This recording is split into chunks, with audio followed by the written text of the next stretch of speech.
My Dhamma friends, today I come with the question to ask all of you, who is the most important person in your life?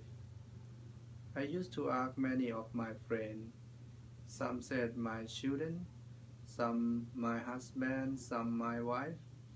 Different friends, different answer. All answers are right, but not perfect.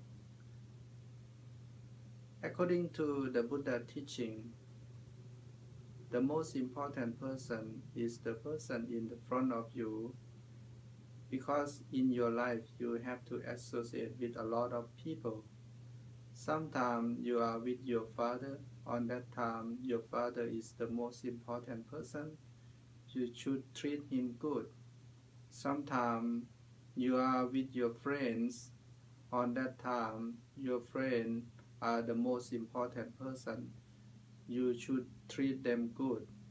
Sometimes you are with your boss. On that time, your boss is the most important person. You, you should treat your boss good. This is very important.